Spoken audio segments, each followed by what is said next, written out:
Everyone, I am DC Chennaiya, Head of the Mechanical Engineering Department, DVSIT Kavali. Let us discuss the fourth unit of IC engines, testing and performance. Fourth unit, testing and performance. An internal combustion engine is designed based on certain testing and results and its performance obtained by various testings. First, what is the purpose of this testing and design? An IC engine is designed based on certain assumptions and facts from previous experience, and then it is tested in a laboratory for the purpose of testing. Or first one, to get information which cannot be obtained by theoretical calculations. Second one, to confirm data used in design, and also to feed the information about the performance of the engine to the customers. Next, performance of the engine. The performance of the engine includes number of variables and their relationship to the working of the engine. Let us see certain performance parameters. Speed of the engine, first one. Next, indicated mean effective pressure, indicated power, brake power, braking torque, mechanical losses, mechanical efficiency, air consumption, volumetric efficiency, fuel consumption, brake thermal efficiency, indicated thermal efficiency, temperature of coolant and lubricating oil, exhaust smoke level, constituents temperature. Indicated power. What is meant by indicated power? The power actually developed inside the engine cylinder is called indicated power.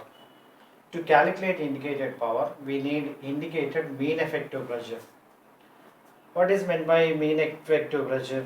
The maximum hypothetical pressure which is available at the engine cylinder during the end of the power stroke. From indicated diagram, we can find the indicated mean effective pressure as follows. Indicated mean effective pressure is equal to area of the indicator diagram in mm square into indicator spring constant in bar for mm divided by length of the indicator diagram in mm. So in the formula, PIM, indicated mean effective pressure, is equal to A into S by L bar. So how this bar came? We see A is mm square and S is in bar for mm and L is in mm. Mm into mm square. This mm square will be gets cancelled. So bar will be the remainder. So indicated mean effective pressure is equal to A into S by L bar. We know one bar is equal to 10 to the power of 5 into Newton per meter square. After calculating the indicated mean effective pressure, we can find the indicated power as follows. IP is equal to P into L into A into N into K by 60,000 in kilowatts. Generally, it is expressed by IB is equal to Planck by 60,000 kilowatts, where IP is equal to indicated power. PIM is equal to indicated mean effective pressure. So that pressure have to is in the bar. So we have to convert it into Newton per mm square by substituting 10 to the power of 5 to the given value. And L is the length of the stroke in and A is the area of the cylinder meter square, and D is the diameter of the bore. A is equal to pi by 4 d square, where N is the number of strokes. N is equal to N by 2 for 4-stroke engine, and N is equal to capital N. This capital N means number of revolutions per minute or RPM. So, and this is N is equal to N by 2 for 4-stroke engine. For two-stroke engine, small n is equal to capital N. That is number of strokes is equal to number of revolutions per minute. See, this formula will be given the value in kilowatts. If you want to have the same value in horsepower, then IP is equal to Planck by 4500. Measurement of brake power. What is meant by brake power? The power which is actually available at the engine shaft is called brake power. And the device which measures the brake power is called a dynamometer. In this dynamometer, it involves the determination of torque and angular speed at the output shaft. These dynamometers are two types. One is absorption dynamometer and second one is a transmission dynamometer. In absorption dynamometers, they will absorb the power and torque and measure it. There are certain types of absorption dynamometers. Farani brake dynamometer, hydraulic rope brake dynamometer, hydraulic dynamometer, eddy current dynamometer, and transmission dynamometers. Second type, they will transmit the power to the load which they coupled. By doing so, they will measure the available power, that is the brake power at the engine shaft. So in case of rope brake dynamometer, we will use the formula BP, brake power, is equal to 2 pi Nt by 60,000 kilowatts, where T is the torque on the engine shaft, which is given by W into L, where L is the weight on the dynamometer, where L is the distance between the axis of the weight and axis of the drum brake. In case of row brake dynamometer, the brake power is given by BP is equal to pi into capital D minus small d into N into capital W minus capital S by 60,000 kilowatts, where D is the diameter of the brake drum and D is the diameter of the rope, and N number of revolutions per minute, W dead weight on the brake, and capital S spring balance reading. So being small d is very much lesser than capital D, we can neglect the D also, and S is also very small in comparison with the W, we can also neglect it. So if we neglect them, we will get pi d n by 60,000. Pi d n into W by 60,000 kilowatts. Let us discuss the measurement of frictional power. What is meant by frictional power? The power wasted in overcoming the friction is called frictional power. Generally, in IC engines, there are certain losses. They may be called internal losses and external losses. The internal losses are generally two types. They are pumping losses and frictional losses.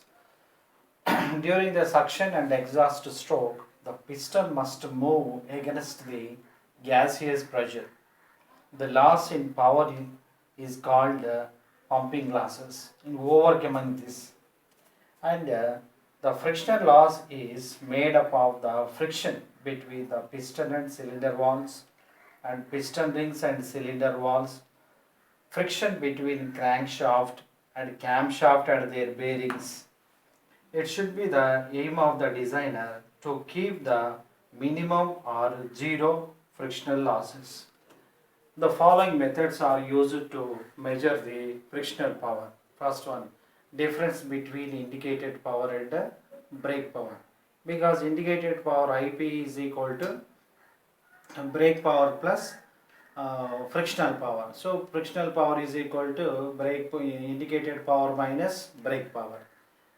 Likewise, we can calculate frictional power. And second one, Williams line method, Morse test. This Morse test is used to find the frictional power in a multi-cylinder engine. Next, motoring test and a retardation test. Let us discuss the heat balance sheet. What is meant by heat balance sheet? It is an account of heat supplied and utilized in many ways in the system for a period of 1 minute or 1 hour. The important two factors are heat supplied and heat distributed. Heat supplied is given by QS is equal to MF into CV, where MF is the mass of fuel expressed in kgs per second. CV is the calorific value of the fuel, expressed in kilojoules per kg. And heat distribution is in these three forms. Heat equivalent input or output power, QI or QBP. Heat carried by cooling water, QCW is equal to MW CPW into TW naught minus TWI, where MW is the mass of cooling water, CPW means specific heat of cooling water, TW naught means outlet temperature of cooling water, TWI inlet temperature of cooling water.